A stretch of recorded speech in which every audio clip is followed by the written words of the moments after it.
वो सभी मसीह भाई बहनों को जय मसीह की। आइए हम आज का वचन पढ़ते हैं। सिर्फ यूहन्ना 15 का 1 पढ़ेंगे हम। यीशु सच्ची दाखलता। परमेश्वर हमें यहाँ की शिक्षा क्या देते हैं वो हम अपने जीवन में उस वचन को उतारें और परमेश्वर की आत्मिकता में बढ़ते जाएं। तो परमेश्वर का आत्मा कहता है यीशु सच्ची दाखलता। ये हमारा हेडिंग है जो परमेश्वर ने हमारे लिए यहाँ पे सीख दे रखी है। सच्ची दाखलता मैं हूँ। सच्ची दाखलता कौन है?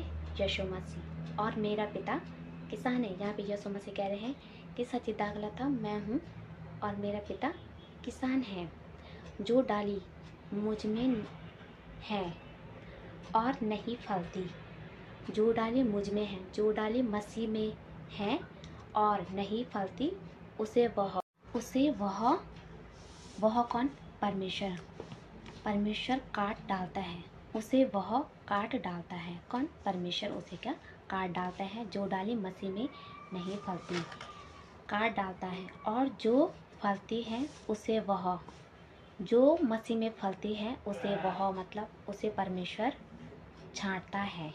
छांटता है मतलब उस भीड़ में से परमेश्वर उस इंसान को क्या छांट देते हैं। जो मसीह में बना रहता है उसे ईश्वर क्या करते हैं? छांटते हैं ताकि और फले। ताकि परमेश्वर ये सोचते हैं कि वो क्या और फले, वो इंसान फले।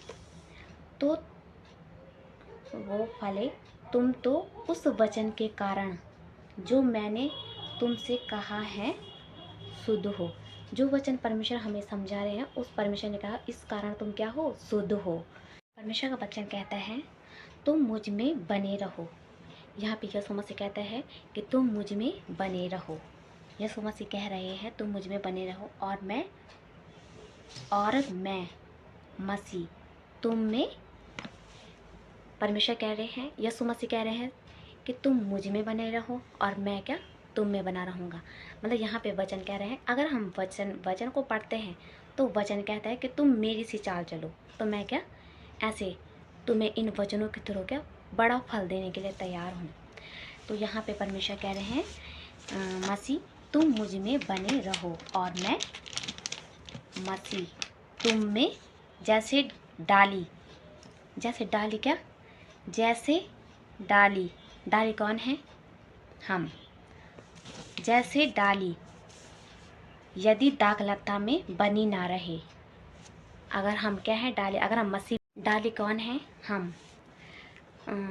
यदि दाखलता में बनी ना रहे, एग्जाम्पल के लिए जैसे कोई बेल है, अगर वो किसी एक लकड़ी पे उसे हम लपेटेंगे नहीं, जैसे लौकी का बेल है, अगर हम उसे किसी चीज़ से सपोर्ट ना करेंगे तो वो क्या ऐसे वो खुद से नहीं फल सकती। तो उसके लिए हमें क्या सपोर्ट की ज़रूरत है।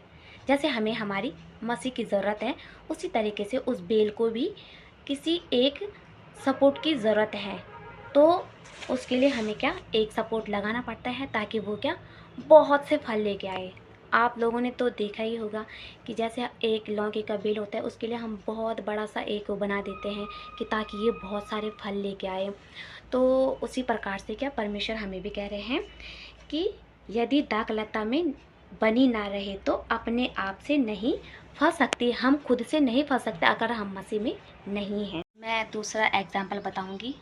अगर हम मसीह में नहीं बने रहे तो हम फल नहीं ला सकते। ये हर किसी को पता है। अगर मसीह हम में है तो हम हर एक दुष्ट आत्माओं को भगा सकते हैं, हर एक कार्य को कर सकते हैं।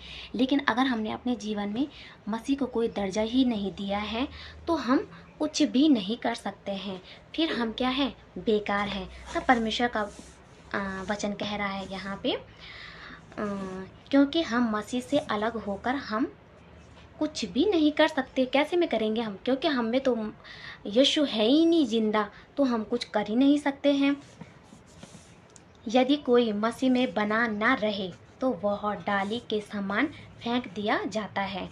जैसे कोई भी डाली अगर फल लेके नहीं आती है तो उसे क्या ऐसे बटोर कर क्या किया जाता है? फेंक दिया जाता है और वो क्या हो जाता है? सूख जाता है। तो ऐसे मैं पिता का धन्यवाद करती हूँ। जैसे कि मैं फिर एक दूसरा एग्जांपल दूंगी। जैसे एक लौकी का बेल है और हमने उसे क्या बो रखा है, तो क्या अगर वो फल लेके नहीं आ रहा है, अगर वो लौकी नहीं दे रहा है हमें और वो क्या फल ही नहीं ला रहा है, तो हमें उसे लगा के भी कोई फ़ायदा नहीं है, क्योंकि वो तो हमें फल ही नहीं ला रहा है। क्योंकि परमेश्वर का वचन कहता है कोई तो 60 गुना फल लेके आए, कोई 30 गुना और कोई 100 गुना। तो हमें कैसा होना चाहिए कि हम क्या 100 गुना फल लेके आए, ताकि क्या परमेश्वर के ग्रहण योग्य हो सके हमारा जीवन। इस तरीके से हमें होना चाहिए। तो जैसे यहाँ पे लिखा है वह डाली के समान फेंक दिया जाता है, उसे क्या फेंक दिया जाता है। जो फल लेके नहीं आ रहा तो उसे फेंक दिया जाता है और सूख जाता है वो, यह जाता है, और लोग उन्हें बटोर कर आग में झोंक देते हैं। लोग क्या बटोर कर क्या उस लौकी के बेल को क्या ऐसे आग में झोंक दिया जाएगा। वैसे ही परमेश्वर हमें भी कह रहे हैं। तो अगर हम भी ऐसे परमेश्वर के वचनों में अच्छे से नहीं चलेंगे, मसीह को अपने जीवन में दर्जा नहीं देंगे, तो हमें भी परमेश्वर क्या ऐसे काट डालेंगे ना। तो परमेश्वर की महिमा के लिए हमें क्या सब कुछ करना है।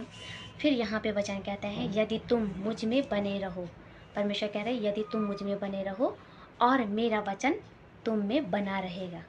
अगर हम परमेश्वर के वचनों में बने हैं तो परमेश्वर का वचन हम में बना रहे तो जो चाहो मांगो और वह तुम्हारे लिए हो जाएगा। परमेश्वर यहाँ पे हमें कह रहे हैं कि तुम जब मुझ में बने रहोगे, मेरा वचन तुम में बना रहेगा, तब तुम मुझसे जो चाहो मांगो तो तुम्हारे लिए हो जाएगा।